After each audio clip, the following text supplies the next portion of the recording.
friends, welcome back. Let's dive into the template hierarchy in WordPress. You can learn about each template file from the documentation. So you can visit developer.wordpress.org and find the template hierarchy section to learn more. Let me walk you through the template hierarchy. So on this page, you will see an image illustrating the hierarchy. So let me open the image in another tab. Here you can see a list of archived templates and their hierarchy. The flow moves from left to the right, starting from the most specific templates to the least specific ones. Here I will be referencing the files of a classic theme, and therefore I will be referencing to the PHP file when mentioning the template files used in classic themes. But the mentioned template hierarchy also works with block themes as well.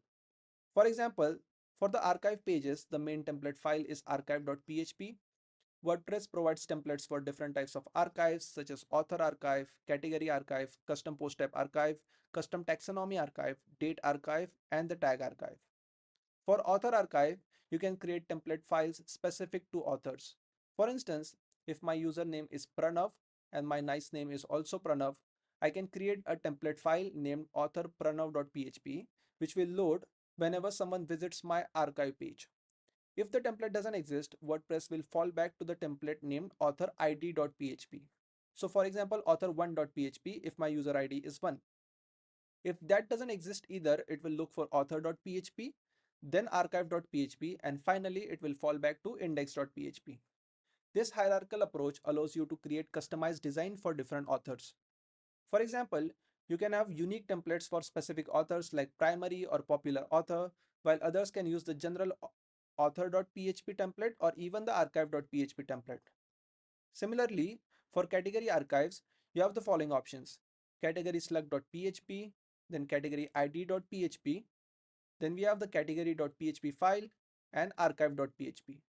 For custom post types, WordPress uses the archive hyphen post type slug.php. Example, archive hyphen movie.php or archive hyphen person.php for our custom post types. For custom taxonomies, you can create template files like taxonomy hyphen taxonomy slug hyphen term.php. Example, taxonomy hyphen genre hyphen action.php. This template will load for the action term under the genre taxonomy. If that file doesn't exist, WordPress will try taxonomy hyphen taxonomy slug.php. Example, taxonomy hyphen genre.php. Then taxonomy.php, and then finally archive.php. And if this doesn't exist either, it will finally fall back to index.php. The template hierarchy works from the most specific on the left to the most general on the right. Each step is a fallback in case the more specific templates files are not available. For the front page, you have the front page.php, which can differ based on whether the home page displays a static page or a blog post. If a static page is set, then WordPress uses the home.php or fallbacks to index.php. Similarly, for blog post, home.php file is used, and if unavailable, index.php is loaded. There are also templates for other use cases such as 404.php for error pages and search.php for search results, and even templates for embedding posts. Understanding the template hierarchy is crucial. It enables you to manage layouts and designs for different content types without overloading a single template with complex conditional logic. This makes it easier to customize themes according to specific content layouts or requirements. Lastly, the WordPress official documentation explains the template hierarchy in detail. I recommend going through it after this video to deepen your understanding. Knowing how the hierarchy works will greatly help you customize themes effectively.